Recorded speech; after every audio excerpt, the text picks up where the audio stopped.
Welcome to Anatomy of a Pokemon Game, where we will discuss everything it takes to make a Pokemon game a Pokemon game. So let's start from the top.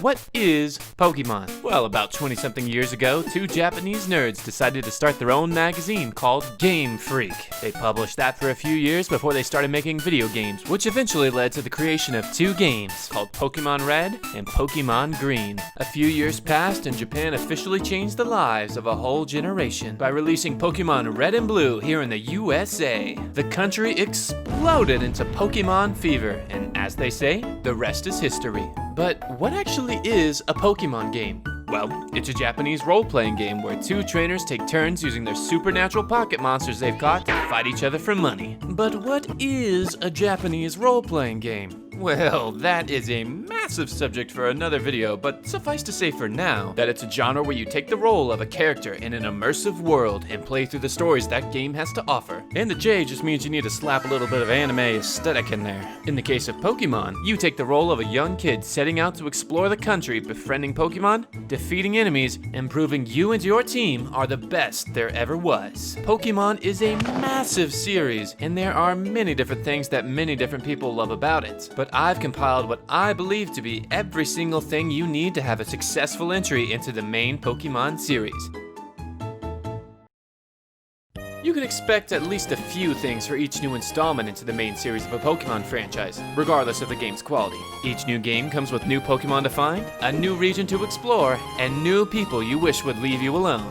Well, those people will mostly be new, if not a little bit recycled, but hey, recycled characters are good for the environment, or something like that. Not everything is new, though. The professor, or one of their lackeys, will get you started with a new Pokemon and a new Pokedex. The enemy team will always treat you like a pain in the ass as you foil their plans again and again. And your rival will always be your bitter foe. Sworn enemy never changes, not even once. Depending on the generation, you're either free as a bird to run around and experience everything this new land has to offer, or you'll have your hand sumo crushed by the grip of this game's rival, who is absolutely certain you'd be completely lost without their guidance every step of the way. New Pokemon will almost always be the biggest seller, though, obviously, and could easily be the explanation as to why we have nearly 1,000 of them now. Cut in the past few generations, some Pokemon now come with regional variants. This soft reworks older Pokemon who needed touching up, like instead of regular old Meowth, now it's Meowth, but with at least 50% more stabby murder vibes. And most of the time, each game will also come with a decent amount of new moves for you to use to beat up everybody else's Pokemon. Far gone are the days where there were only 6 fighting type moves to use in the game, and the move Karate Chop wasn't kicky enough to be classified as a fighting type move.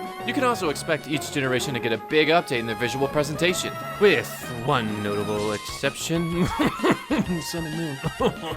This gives each generation a distinct visual style that makes it recognizable at a glance. Freakish Hell Beast sprites, that's Gen 1. Refined, colorful sprite work, that's Gen 4. 3D models, other than how it looks, most games will give you new ways to explore its brand new locations. From literally just a pair of shoes that let you remember how the hell to stick one foot in front of the other and run, all the way to going full Yzma and having your beefy four-armed Krunk taxi you around the island. Pokemon battles also get the upgrade treatment. You got double battles, triple battles, quadra battles? Okay, so most of these are just gimmicks that have you slapping each other around an old copy of Cool Cat Saves the Kids, but some of these can actually be fun. Bring on your horde of weak Poochyena and let me destroy them. Murder this Starly's entire clan in front of him as he cries for help, but spare him alone so he can pledge his whole life against you for revenge. You know, fun things like that. There's plenty of other smaller things that make each game different, but that's pretty much the gist of it. But what actually makes a Pokemon game good? This may come as a shock to you, but it's actually the Pokemon. The cast of Pokemon is far-reaching and diverse. As of right now, there are 807 different pocket monsters. Sprinkle in all the different forms, and we're looking at something closer to 900. Pokemon's success as a franchise can easily be attributed to what can be appealing inside this bundle of boys. With this many options, it's almost unavoidable that the perfect team is out there for everyone. But what makes that team perfect from person to person is a little bit different, depending on who you ask. I could tell you that the perfect team is one that is completely balanced with optimal stats. But if you ask that shiny hunter curled up in the corner of their room hissing at the daylight if all the hours they spent hunting that shiny Zigzagoon were worth it, they'll tell you that sucker's going on their team regardless. For all the diversity in the Pokemon themselves, there's even more diversity in what people think make a good team. You've got your trainers who spend all their free time hunting down the best and the rarest Pokemon in the world, but then you've got another trainer on the other side of that coin who only wanted their Pokemon because, oh, would you look at that chubby little face? Oh. And both of these trainers are right for thinking this way. You could beat the game with a team full of Magikarp for all I care, but as long as you and your Pokemon had a good ride doing it, then gosh dang it, you played the game exactly how it was supposed to be played. So, I can't tell you what the perfect team is, because it's a little bit different for everyone who plays the game. And no joke, that's kind of awesome. Not every Pokemon is gonna end up being your Super Ultra Mega best friend, though. Some are, a little less special than that. Some are used for their data in the Pokédex to satiate lazy Pokemon professors who can't be bothered to do it themselves. These Pokemon can kiss the rest of their days in the sunlight goodbye as they live out the rest of their unnatural lives in the void of cyberspace. Fun! Some Pokemon, they don't even get that much dignity whenever they're caught. A perfectionist hunter will fly through an entire species of Pokemon just to find ones with a little bit better stats. Hundreds of Pokemon yeeted into the proverbial garbage, so they can find the one. If it ain't got the right IVs, nature, ability, hair color, shoe size, yada yada yada, then this isn't even a Pokemon, this is living garbage.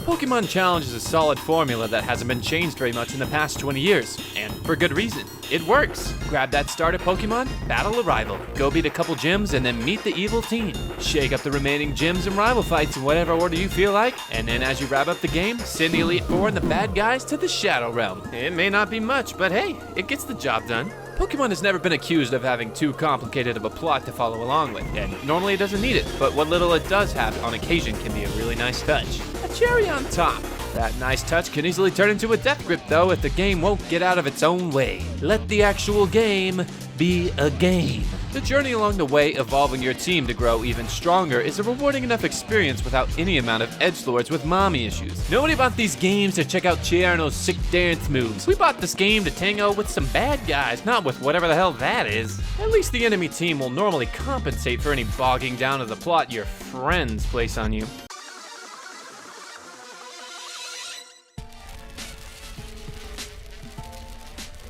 The enemy team of the generation is also a big selling point for every new generation, and most of the time it's the actual source of any plot for these games. Team Magma wants everyone to move to Arizona, and Team Rocket just wants to commit their crimes in peace. Most of the time it's silly things like that, but every now and then Pokemon will dip their toes into the megalomaniac sides of things with villains like Lysander. Nothing screams evil like killing everyone you don't like with an army of people for you and your people who follow you.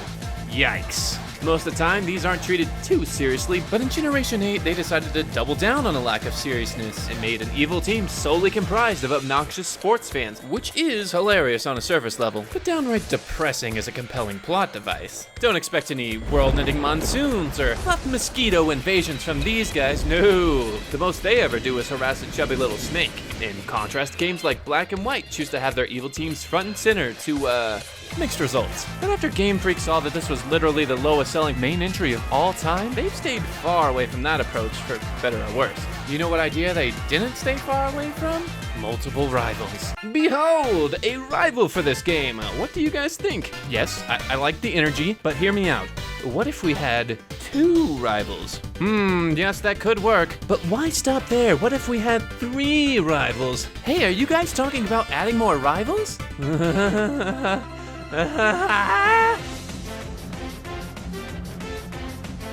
Good rival fights will be ones that you're excited for, not ones that feel like there's something to get out of the way. Look at Silver from the 2nd generation. This guy only shows up a handful of times, and every time he does, this guy is legitimately ready to fight you. Not your Pokemon, you. Now let's contrast that to the Generation 5 trio of rivals. I swear you cannot go 30 minutes without being harassed by these insanely needy clowns. There are 6 rival battles before most people even evolve their starter Pokemon. 7 if you include the one where Sharon double battles with you. That is insane. To give you some reference, that is literally the same amount of battles you have with Silver in his whole freaking game. Rival battles should be a thrilling experience, not something so ubiquitous that they become a chore. For an example on how to do this right, we can just look at Generation 4. Throughout the whole game, you only get one rival. You and he will start off in the exact same location, but as soon as he's able to, he rushes off ahead of you, leaving you to do the whole game at your own pace.